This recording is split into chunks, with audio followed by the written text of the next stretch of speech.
Bom dia!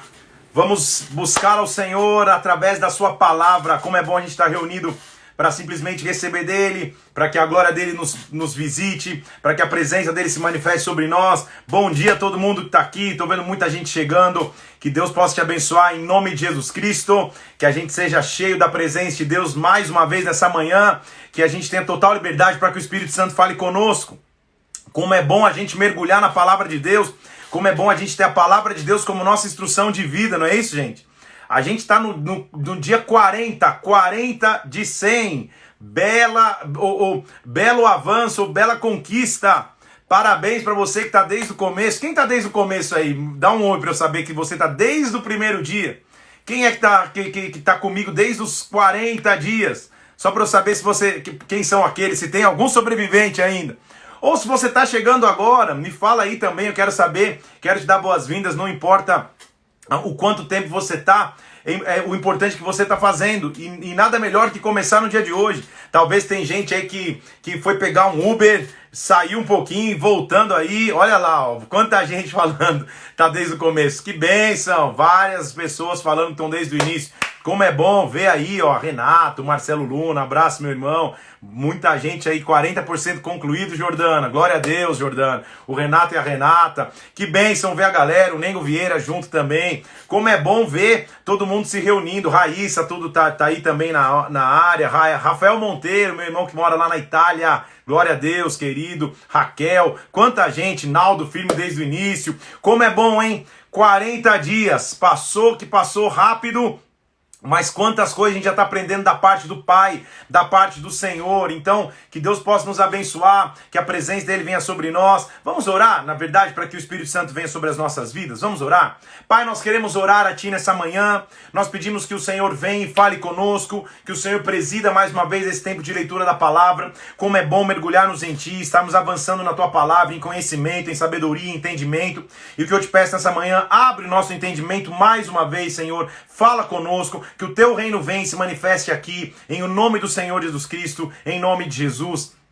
Amém e amém. Vamos nessa, Rodrigo Primo, um abraço aí, tô vendo você aí na área, glória a Deus, Deus te abençoe. Vamos nessa, gente. Então, o que eu quero te dizer, meus queridos irmãos e irmãs, nós estamos hoje começando um dos livros mais importantes e mais conhecido ao longo de todos os tempos, que é o livro de Salmos.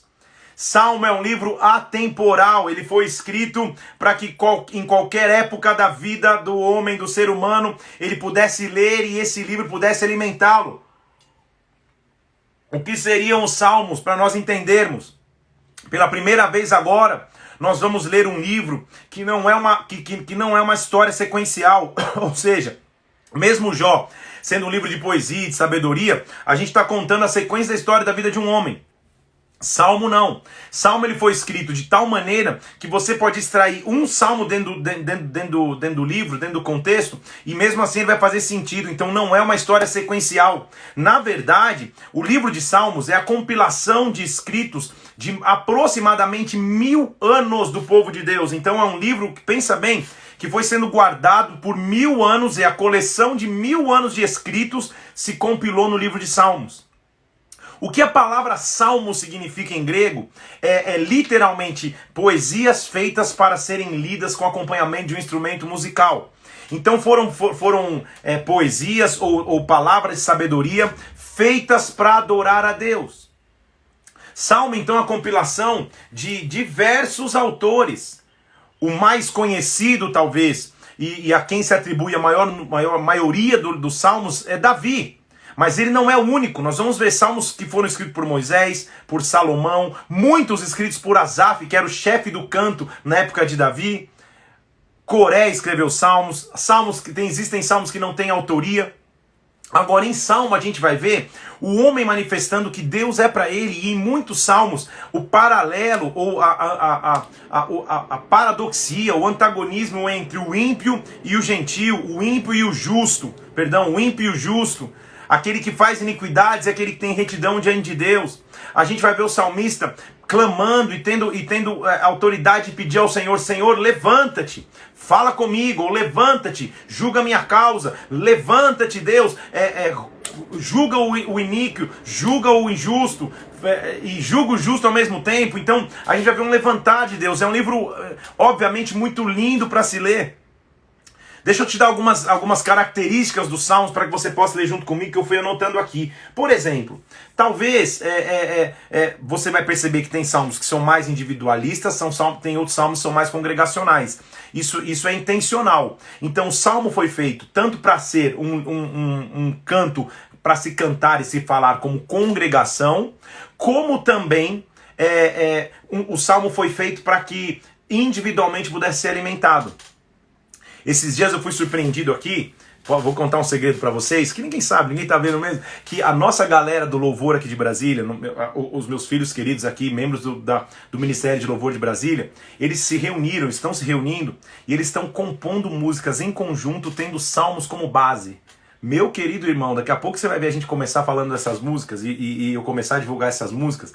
Impressionante o que Deus está fazendo nascer. Só segura aí que você vai ver a inspiração que Deus está dando, primeiro, na unidade dos filhos, e segundo, porque eles estão baseados na palavra. Eles se inspiraram nesse período de leitura bíblica e estão compondo músicas com salmos. É espetacular. Eu ouvi umas 3, 4, já me emocionou, de todos os tipos, e eles estão trabalhando aí. Então, o salmo, ele serve como uma fonte de inspiração. Até os dias de hoje, ele serve como fonte de inspiração. Então, o que o salmo tem? Só para você entender. Esse livro de salmos, no cânon, quando eu falo cânon, é a canonização, a organização dos livros da Escritura. No cânon dos Salmos, a gente consegue dividir os Salmos ainda em 5 partes. É como se dentro do livro de Salmos eu pudesse dividir 5 partes, só para você entender. A parte 1 vai do capítulo 1 ao capítulo 41. Se você quiser anotar, estou te dando só um dado mais técnico, tá? E nessa parte 1 do Salmo, que a gente chama de livro 1, Salmo 1 ao Salmo 41, a maioria dos salmos atribui-se autoria a Davi. Então é como se fosse meio que uma parte dedicada à autoria de Davi. O livro 2 de Salmos, que a gente considera do capítulo 42 ao capítulo 72, são coleções de cânticos feitos para ou através de Coré, Asaf, Davi também e Salomão. Coré, Asaf, Davi e Salomão, do Salmo 42 ao Salmo 72. É o livro 2 dentro de Salmos. Estão comigo aí? Existe em Salmos o livro 3, que é do Salmo 73 ao Salmo 89. Vai anotando isso aí, é só para você ter como dado na hora de você estudar. Nesse, a maioria dos cânticos vão ser feitos por Asaf. São os salmos feitos por Asaf, que era o chefe dos cantores de Davi. A gente estudou isso lá em Crônicas, quando a gente passou por Crônicas, tá? Depois tem o livro 4 dentro de Salmos, que vai do Salmo 90 ao Salmo 106, que são salmos que a gente não consegue identificar a autoria, mas a gente consegue ver que quem colaborou foi Moisés, Davi, Salomão. São salmos que não tem uma autoria definida do 90 ao 106. Por último, a gente tem a seção 5 dos Salmos, que vai do Salmo 107 ao Salmo 150, que são os cânticos de Davi. E lá a gente começa a ver o Halel, Halel hebraico. O que é o Halel? É o início do Aleluia. Muitos salmos, e principalmente desde o Salmo 146 ao 150, ele começa com Aleluia, que é o grande Halel. Cada cântico começa com Aleluia. É uma bênção e uma adoração e um momento de louvor a Deus. Então, depois de todos esses dados técnicos, de você entender o que tá subtendido nos Salmos, quais são as poesias, o estilo literário é muito bonito, se escreve muitas vezes com estilo de rima, se escreve muitas vezes com paralelismos na linguagem. Então o Salmo é o livro, hein, gente? 1000 anos de história compilados em um livro. Tanto que muitas vezes você consegue encontrar vendido separado só os Salmos, ou Salmos e Provérbios. Então são livros universais, atemporais. Vamos mergulhar em Salmos. Estamos juntos? Como ele começa então o Salmo? Salmo capítulo 1, ele já vai começar a mostrar qual é a raiz da felicidade do homem. Porque ele vem dizendo assim, bem-aventurado é.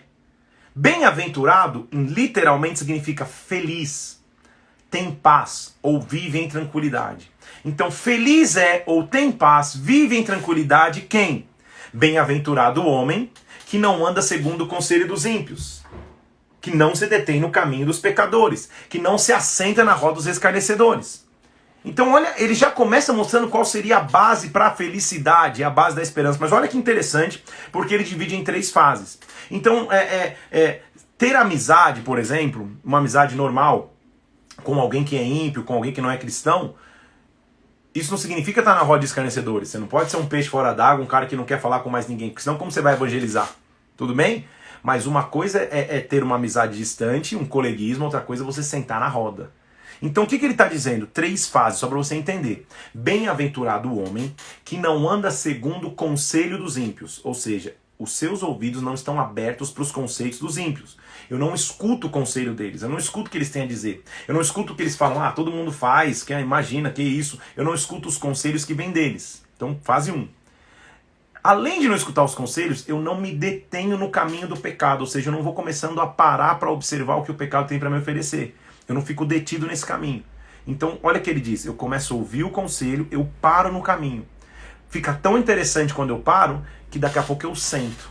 Quando eu sento na roda dos escarnecedores, aí que está o problema. Entendeu? Então, o que ele está dizendo? São fases. Não escute o conselho, não pare no caminho do pecado, muito menos sente-se na roda. Não queira ter esse tipo de comunhão. Antes, pelo contrário, olha o que eu estou falando de coisas diferentes, o paralelismo, as coisas paradoxais. Antes ele tem o seu prazer na lei do Senhor e nessa lei ele medita de dia e de noite. Lei, no sentido original da palavra, não é só o livro, é estilo de vida. Então ele está dizendo, antes o seu estilo de vida está no Senhor.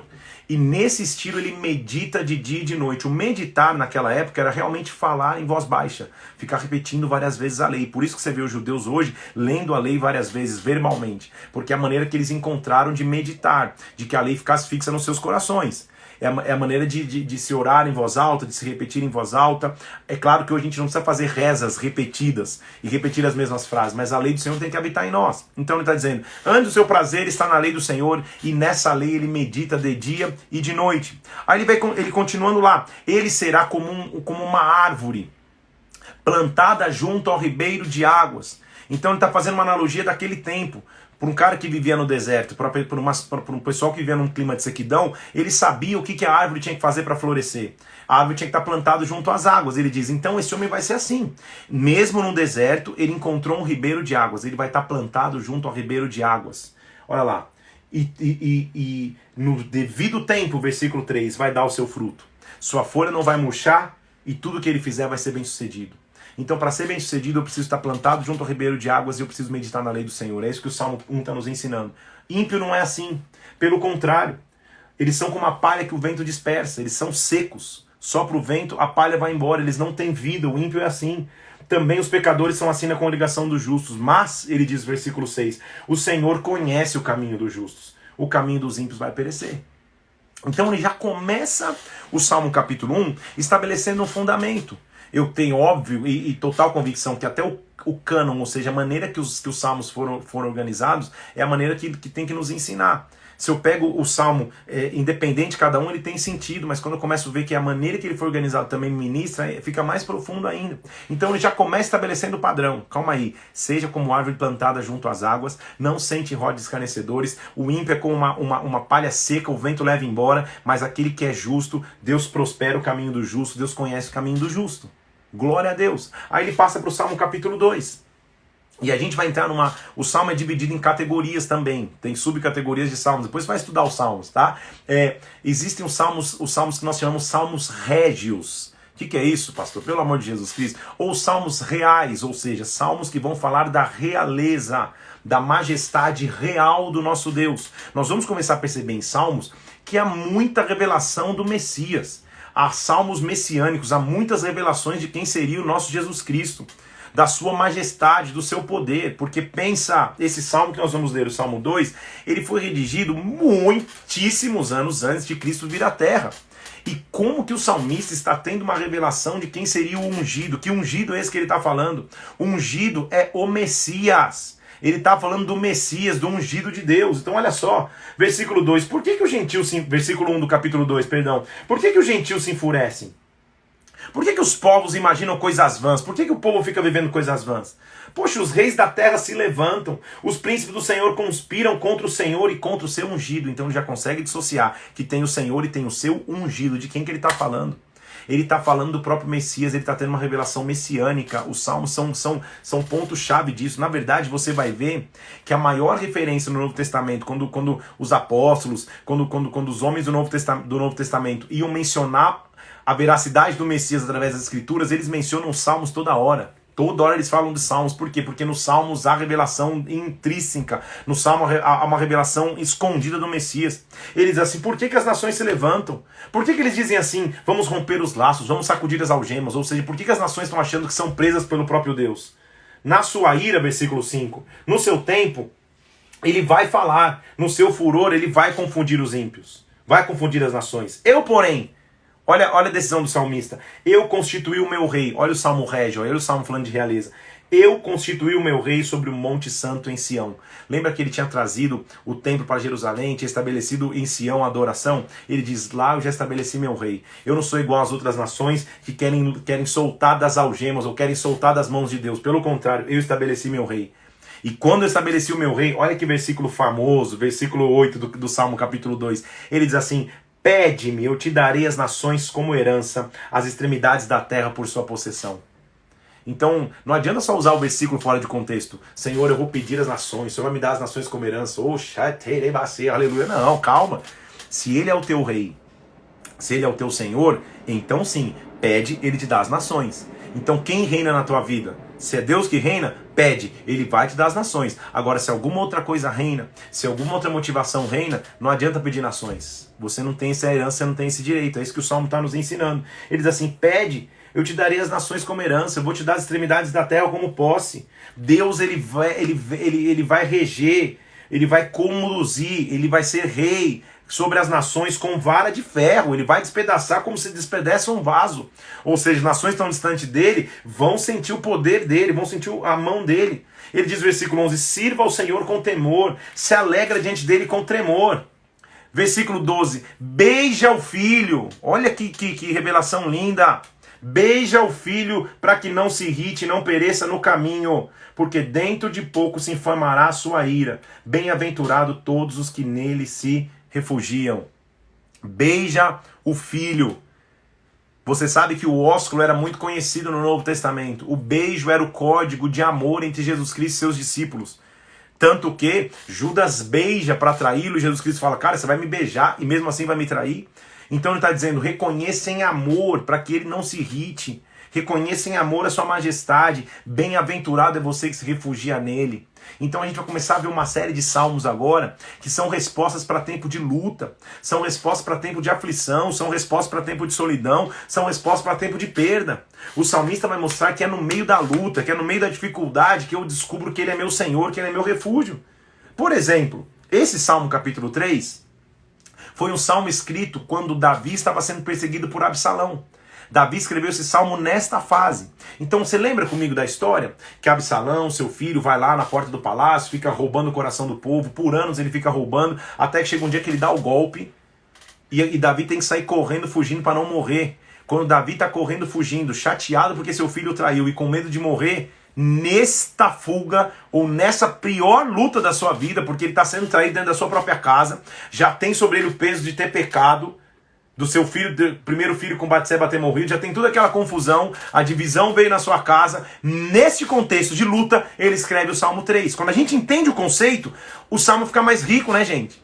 Então, não é que ele está na festa, no palácio escrevendo, ele está fugindo, digitando rapidinho lá no iPad dele enquanto foge. E olha o que a Bíblia diz, versículo 1 do capítulo 3 de Salmo. Senhor, como tem crescido o número dos meus adversários, como são numerosos que se levantam contra mim. Muitos são os que dizem de mim, não há salvação para ele em Deus. Porque ele estava sendo perseguido. Um cara que um dia era rei, que lutou para conseguir o reinado, agora o filho o depois, ou praticamente o escorraçou e expulsou. Ele está dizendo, Senhor, todo mundo ao meu lado está dizendo que não tem salvação, tipo, a casa caiu, não tem o que eu fazer para mim. Mas, versículo 3, Tu, Senhor, és o meu escudo, Tu és a glória que exalta a minha cabeça, ou seja, eu vou confiar em Ti, no meio da maior luta, no meio do maior julgamento, eu tenho em Ti escudo, eu tenho em Ti proteção, Senhor. Com a voz eu clamo ao Senhor, versículo 4, e Ele do seu santo monte me responde. Agora me diz, como que alguém em eminente ameaça, em total opressão, vivendo a maior traição de sua vida, confia e ainda descansa? Mas olha o que o salmista diz, versículo 5, sabe o que eu faço? Eu me deito e pego no sono. Eu acordo porque o Senhor me sustenta. Então sabe o que o salmista está falando? Nem o sono eu estou perdendo. Eu não estou girando aqui na cama falando quando que Absalão vai chegar, quando que eu vou ser morto, quando que a casa vai cair para mim. Ele fala, Senhor, eu confio em Ti de tal maneira que eu deito e durmo e acordo tranquilo, porque é o Senhor que me sustenta. Eu não tenho medo, versículo 6, dos milhares do povo que estão ao redor de mim, que estão por todos os lados. Eu não tenho medo, mas aí o salmista começa a mostrar uma autoridade que nós temos no meio da batalha, ou um direito que nós temos no meio da batalha. Olha que lindo o versículo 7, ele diz assim, levanta-te, Senhor, salva-me, Deus meu. Então sabe o que o salmista está dizendo? Que no meio da luta, o nosso clamor tem o poder de fazer o Senhor se levantar.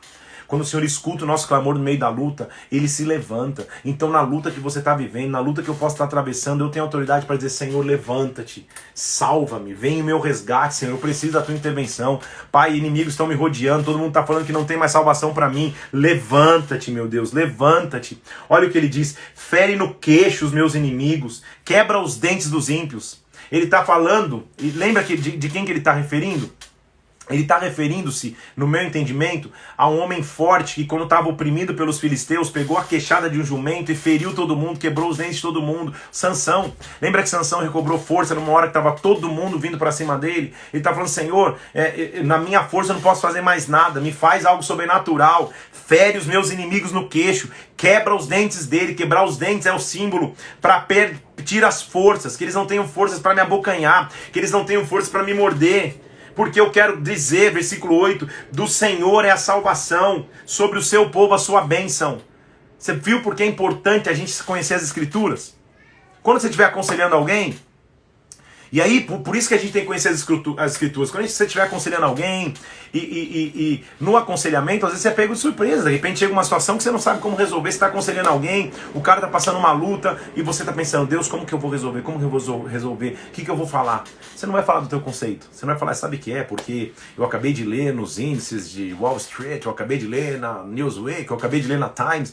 Você não vai dizer só isso. Você vai dizer, cara, abre a Bíblia aí, vamos ler Salmo 3? Deixa eu te explicar o Salmo 3. Salmo 3, Davi estava sendo perseguido pelo seu filho. Que é pior do que isso? Ser ameaçado de morte pelo seu filho Absalão, que o traiu. Imagina a dor que ele estava sentindo, a culpa que ele estava sentindo. Deixa eu te dizer como Davi reagiu na luta. Prum! Leu o Salmo 3, acabou a ministração. Entendeu? Por isso que a gente tem que ter ferramenta. Por isso que a Bíblia diz que quando a gente manuseia bem a palavra faz o trabalho pela gente. Então hoje eu estou fazendo isso por você, amanhã você vai fazer isso por alguém. Então quando estiver passando uma luta, abre o Salmo 3. E vê, Senhor, os meus adversários estão me cercando, estão dizendo que não tem mais salvação, mas eu me deito e durmo e acordo porque o Senhor me sustenta.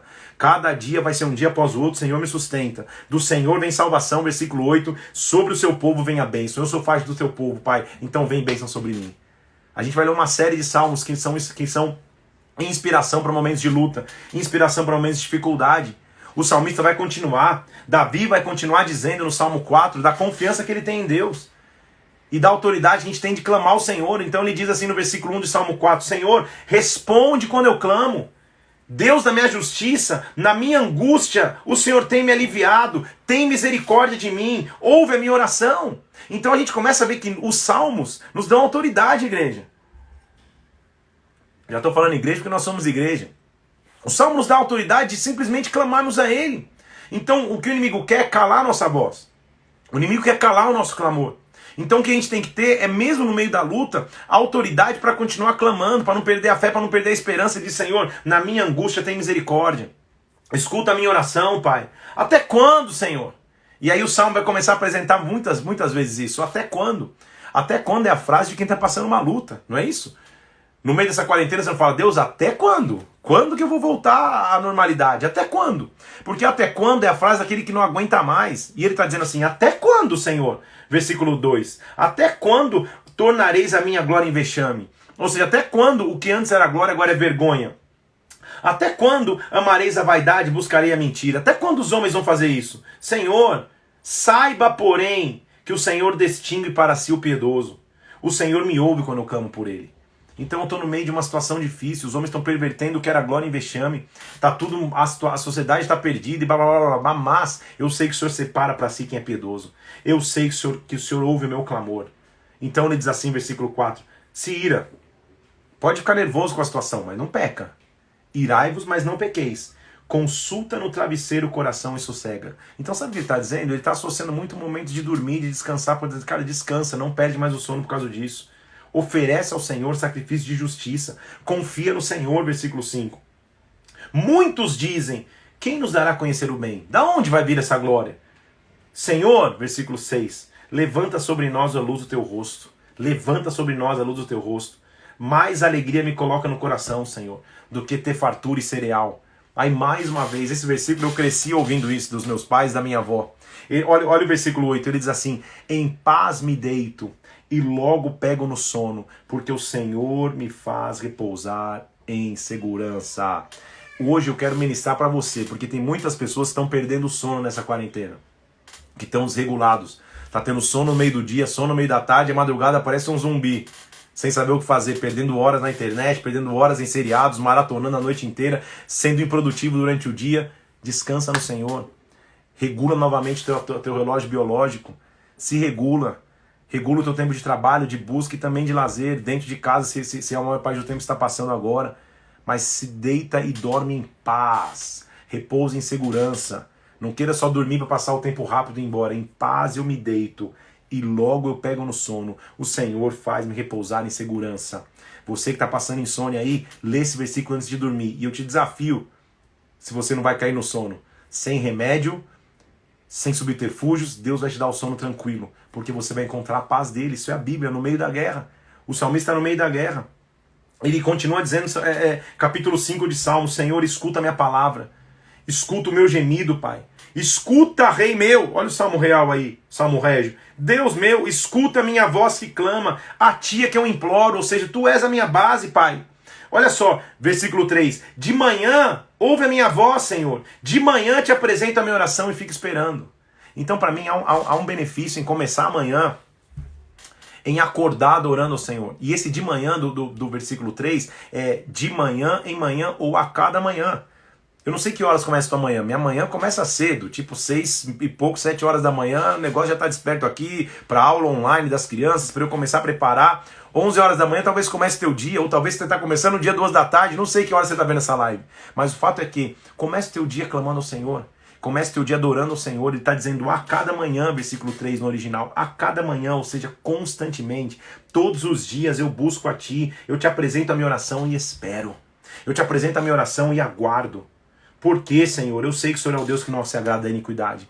Eu sei que o mal contigo não dura, o mal contigo não subsiste. Eu vou confiar em Ti, Senhor. Eu, versículo 7, pela riqueza da Tua misericórdia eu vou entrar na Tua casa. Eu vou me prostrar diante do Teu templo, Senhor. Eu vou adorar a Ti, a minha escolha é Te adorar.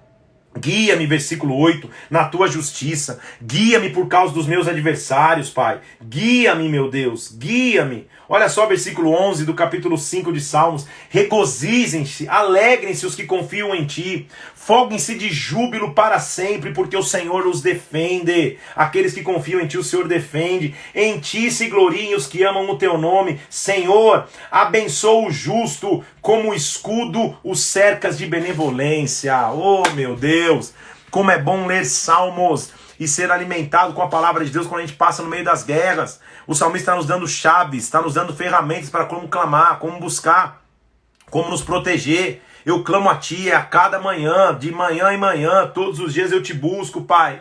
Aí ele continua, Salmo capítulo 6, ele diz assim, Senhor, tem misericórdia de mim. Não me repreenda na Tua ira, Senhor. Não me castigues no Teu furor. Ou seja, eu sei que eu tenho dado trabalho, eu sei que eu tenho reclamado, meu Deus. Tem compaixão de mim, porque eu me sinto fraco. Eu me sinto debilitado. Me sara, Senhor. Os meus ossos estão abalados. O Salmo 6 é um salmo para ser lido ou para ser meditado quando você já está quase entregando os pontos. Ossos abalados, osso na Bíblia diz respeito à estrutura. A estrutura te mantém de pé. Estrutura óssea te mantém em postura, te mantém forte, te mantém de pé. E ele está dizendo, Senhor, pô, não fica bravo comigo, Pai, eu estou fraquejando, eu estou ficando fraco. Não fica bravo comigo, eu estou quase entregando os pontos, Deus. Meus ossos estão enfraquecidos, meu Deus, eu estou debilitado. Minha alma, ele diz assim, a minha alma está profundamente perturbada. Você consegue perceber como o salmista está sendo apertado no que ele está vivendo? Mas sabe o que ele diz? Ele sabe onde está a esperança dele. Versículo 4. Volta-te, Senhor, livra minha alma. Olha o que ele fala no versículo 4. Salva-me pela Tua graça. Como graça? O conceito de graça é só com a morte de Cristo na cruz. Ele já... Olha, ele está dando spoiler. Ele já em Salmo 4 está falando, tem uma graça que nos dá salvação. Tem um favor que eu não merecia que me salva. Ele diz, Senhor, me salva com a tua graça, Senhor. Pai, olha o versículo 6. Pensa em alguém que está sofrendo. Por isso a gente tem que ler Salmos, porque muitas vezes quando você sofre quieto, vai ler a palavra, vai ler o livro de Salmos. Olha o versículo 6 do capítulo 6. Eu estou cansado de tanto gemer. Todas as noites o que eu faço é nadar no meu leito, nas minhas lágrimas eu me alago. Olha como é uma linguagem poética, hiperbólica, ou seja, ele superdimensiona. Ele está falando, Senhor, eu estou até nadando nas lágrimas. Já nadei crawl, já nadei peito, já nadei costa, já nadei borboleta. Senhor, tudo que eu faço é me afogar nas lágrimas. Meu Deus, tá difícil demais para mim. Meus olhos já cansaram de chorar. Versículo 7, ele está falando isso. Meus olhos já estão amortecidos, estão envelhecidos por causa de todos os meus adversários. Já cansei, não tem nem mais olho para chorar. Mas, versículo 8, o Senhor me ouviu, a voz do meu lamento ele ouviu, o Senhor ouviu a minha súplica, o Senhor acolhe a minha oração. O que eu amo em Salmos é que ele sempre apresenta o ponto e contraponto. Cara, eu tô assim, mas ao mesmo tempo eu encontrei esperança. Eu tô assim, mas ao mesmo tempo eu tenho a resposta. Eu tô assim, mas ao mesmo tempo Deus tem uma saída. É assim que a gente tem que se comportar. Pô, ele tá falando, eu tô nadando em lágrimas, meu olho cansou de chorar. Meu olho tá pedindo break pra mim, eu tô chorando tanto que eu tô nadando nas minhas lágrimas. Mas o Senhor ouviu a minha súplica, o Senhor ouviu a minha oração.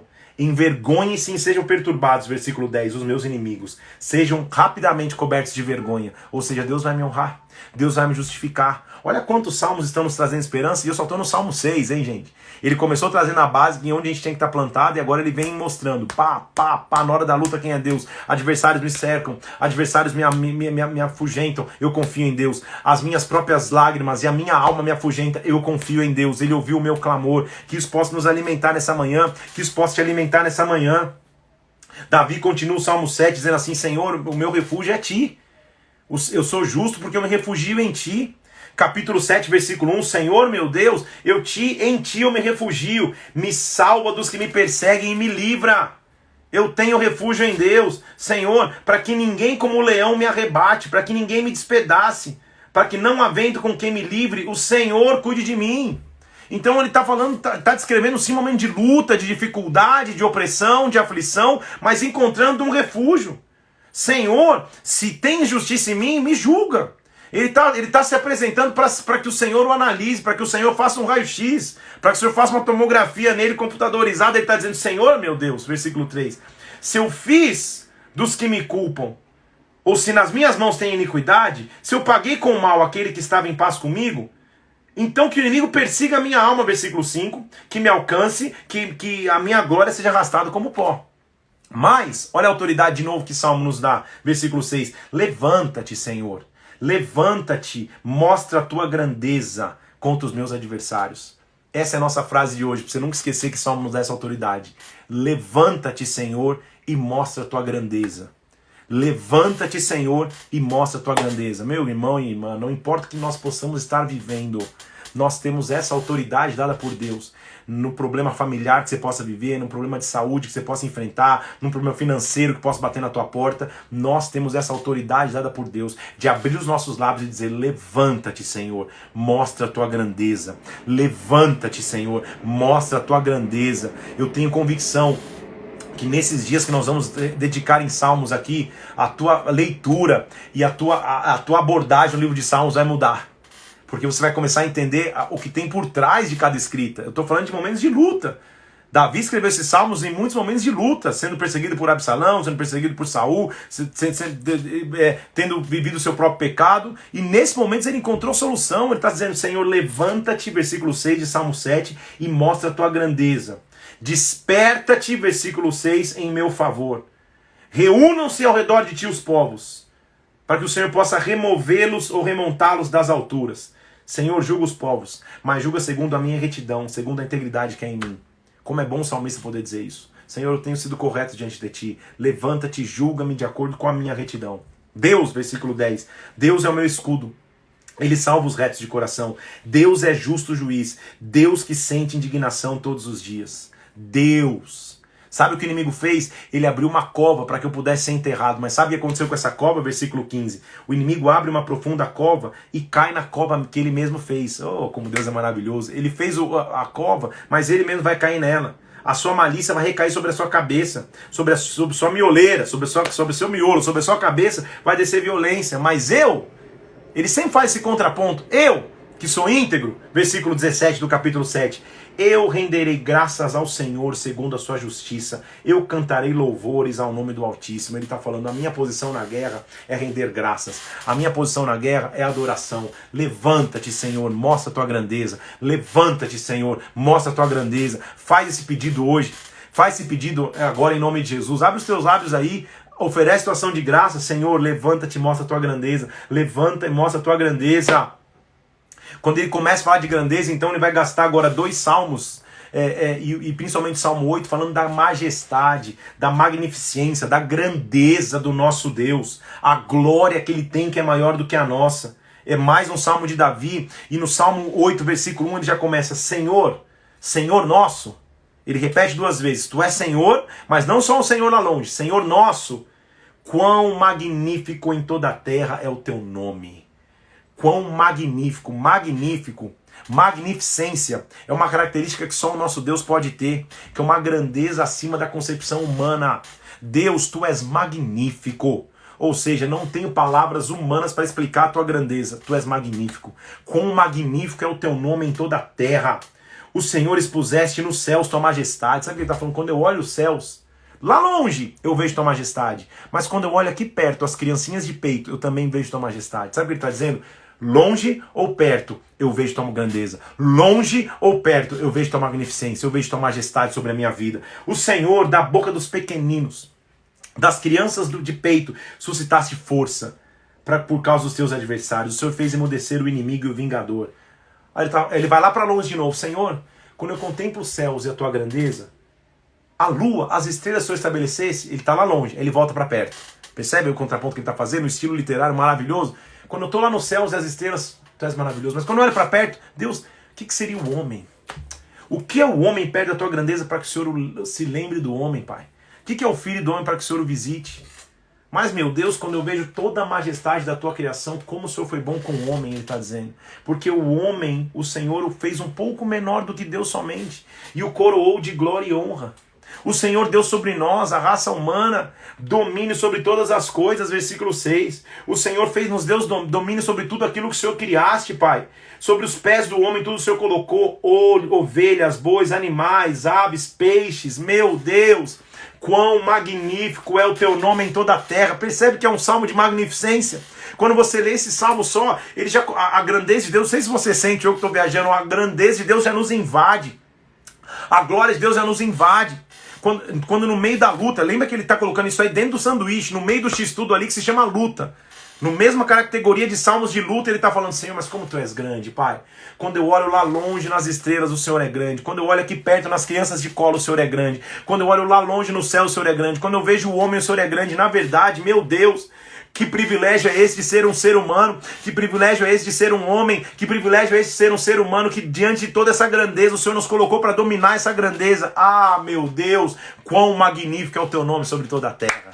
Ei, levanta-te, Senhor, desperta a tua grandeza, tua fé começa a ser avivada, tua fé começa a ser alimentada quando você começa a ser alimentado por esses salmos, que são cânticos de adoração, que são poesias para serem feitas na hora de adorar o Senhor, quando está tudo bem, quando está tudo ruim. O Salmo 9 tem uma particularidade, o 9 e o 10, porque é um cântico de ação de graça, mas o autor, Davi, teve um cuidado que só entende a profundidade quem lê no original. E eu não sou leitor de hebraico, mas eu estudo bastante a língua hebraica, e você vai começar a perceber que cada estrofe do Salmo 9 e 10, ele está começando em ordem sequencial, e a letra que começa cada estrofe é a letra do alfabeto hebraico. Desde a letra alfa até o ômega, até do começo... Alfa, estou falando do grego. Desde do início da primeira letra hebraica, a última do alfabeto hebraico, a gente vê cada estrofe começando. O que ele quer dizer? Vamos falar como se fosse em português? De A a Z, do começo ao fim, eu quero te dar o sangue de graças. Então quem vai ler no original, se você domina a língua hebraica, glória a Deus, você vai perceber que cada estrofe é o início de uma letra do alfabeto hebraico. E ele começa então: louvar-te-ei de todo o meu coração, contarei as tuas maravilhas, Salmo 9:1. Eu vou te louvar de todo o coração, Deus, eu vou contar as tuas maravilhas. Eu vou me alegrar e vou me exultar em ti. No teu nome altíssimo eu vou cantar louvores, porque os meus inimigos retrocedem, tropeçam e somem da sua presença. Ele está vivendo lutas, mas ele conhece quem é Deus. Senhor, eu sei que tudo pode acontecer, mas no versículo 7 ele diz: o Senhor permanece no seu trono para sempre. Para sempre o Senhor está no teu trono para julgar. O Senhor, versículo 9, é alto refúgio para o oprimido, é refúgio nas horas de tribulação.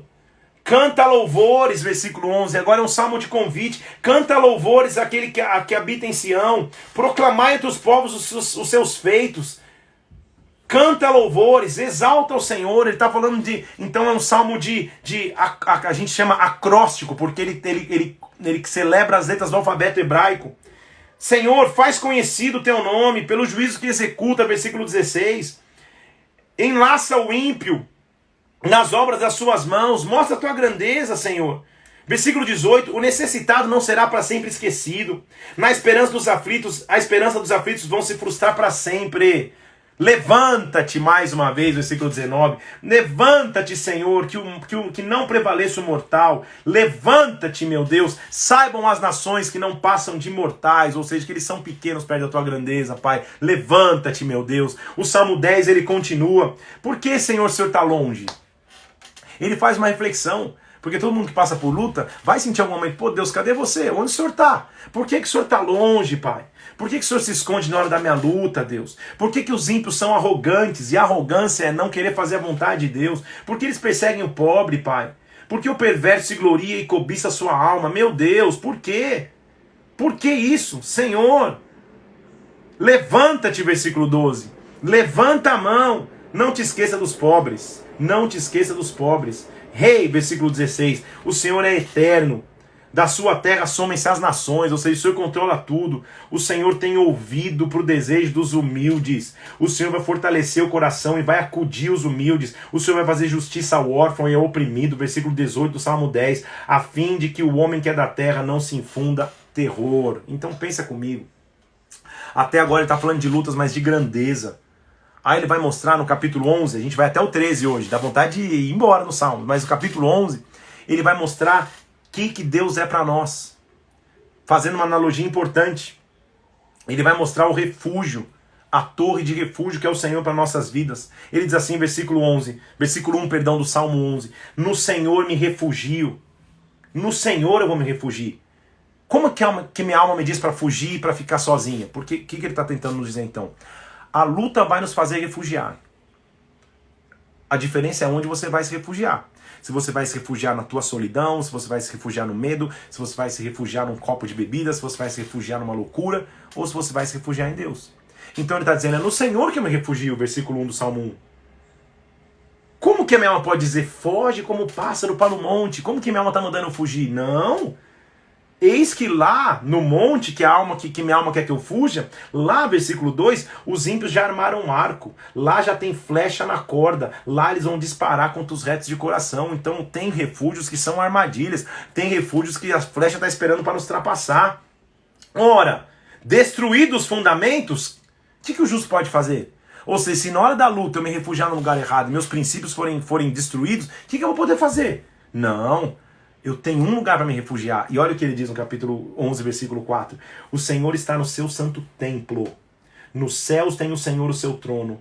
Os seus olhos estão atentos. Suas pálpebras sondam os filhos dos homens. Então, sabe o que ele está dizendo? Na hora da luta, não se afaste do templo, não se afaste do céu. Queira ter intimidade com Deus como indivíduo. Queira ter intimidade com Deus no templo e na congregação. Não é à toa que muitas pessoas na hora da luta querem deixar de congregar. Você já ouviu falar de uma geração de pessoas que querem se chamar desigrejados? Eu não quero ter mais igreja. Nunca leram o Salmo 11. Na hora da luta, estão fugindo sozinho para o monte, mas lá no monte tem arco, tem flecha, lá os fundamentos vão ser destruídos. Quando nós passamos luta, tem 2 lugares para recorrermos. Os céus, ou seja, o próprio Deus diretamente, a sua presença nas nossas vidas, mas o templo também, porque lá eu vou encontrar a sua presença. É o que a Bíblia está me dizendo no Salmo 11, versículo 4. O Senhor, versículo 5, põe à prova o justo e o ímpio. O Senhor vai fazer chover sobre os perversos brasas de enxofre, ou seja, o Senhor vai julgar. O Senhor é justo, Ele ama a justiça, versículo 7. Os retos vão contemplar a sua face. Agora o salmista vai mostrar a realidade que ele vivia.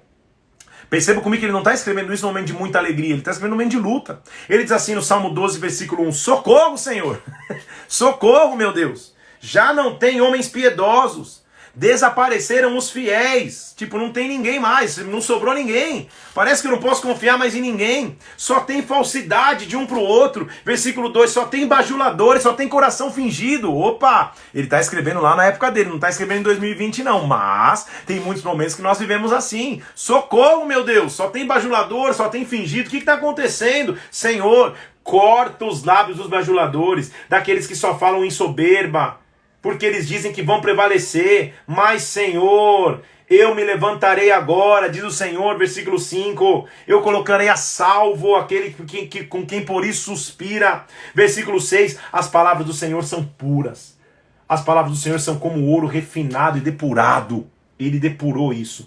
O Senhor nos guardará, desta geração nos livrará para sempre, nós vamos passar ileso a uma geração de bajuladores e de fingidores. O Senhor vai nos guardar, é isso que o salmista está dizendo, ele está nos mostrando.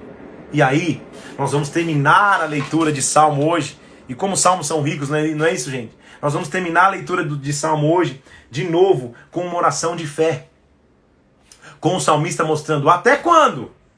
Porque há momentos que a gente fala, Deus, até quando? Até quando vai ficar assim? Ele diz assim, até quando o Senhor vai te esquecer de mim? Ou seja, até quando minha sorte vai mudar? Até quando minha história vai ser transformada? Até quando o Senhor vai se esquecer de mim? Até quando o Senhor vai esconder teu rosto de mim, Pai? Até quando eu vou estar lutando dentro da minha alma, versículo 2, e com tristeza no meu coração todo dia? Até quando, meu Deus? Até quando o inimigo vai se erguer contra mim? Ele diz, Senhor, se atenta para mim, responde, Senhor, responde, meu Deus. Ilumina os meus olhos para que eu não morra. Ilumina os meus olhos, Pai, para que o inimigo não diga que prevaleceu contra mim. Agora, no que diz respeito a mim, versículo 5, eu confio na tua graça, eu vou me alegrar na tua salvação, eu cantarei ao Senhor porque Ele tem me feito muito bem. No meio do até quando, ao invés de ficar no até quando, ele diz, eu mudo o meu até quando para cantarei. Eu cantarei ao Senhor porque Ele tem me feito bem. Vamos mergulhar em salmos esses dias, meu irmão. Tua vida vai ser transformada. Eu quero te fazer um incentivo. Talvez você conheça pessoas que nem cristãs sejam, que nem fazendo o propósito da leitura estejam fazendo. Convida essas pessoas, porque o Salmo é um livro universal. Fala, cara, você quer conhecer um pouco mais os Salmos, que é um livro que transcende a Bíblia? Quer conhecer os Salmos? Eu quero te apresentar uma live. Apresente essa live. Vamos mergulhar nos Salmos, para que nos Salmos a gente possa ter instrução para a nossa vida e para a nossa caminhada. A gente acabou vendo que no meio da luta eu tenho que clamar ao Senhor. Eu tenho autoridade de dizer, levanta-te, Senhor, e mostra a tua grandeza. Amém? Tamo junto, quero dar um abraço para todo mundo. Tô vendo aí Mariane, Felipe Carvalho, Lise Benites, Deus te abençoe, Lise, glória a Deus. Rodrigo Primo, Denis Corá, Rose Gonçalves, Nengo Vieira, convida todo mundo, isso mesmo, Nengo, Marta Lopes, Everson Magna, Fernanda Virgulino, quantas pessoas estão aí. Vamos mergulhar no livro de Salmos, então? Hoje só foram 13 capítulos, 40º dia, dia 40 de 100. Amanhã a gente vai do Salmo 14 ao Salmo 27, sábado. Convida a tua família, avisa pra galera, toca no aviãozinho aqui, manda essa live dos Salmos para todo mundo. Que Deus te abençoe, em nome de Jesus Cristo. Até amanhã, 11 horas da manhã, que Deus te abençoe. Quero te fazer um convite especial.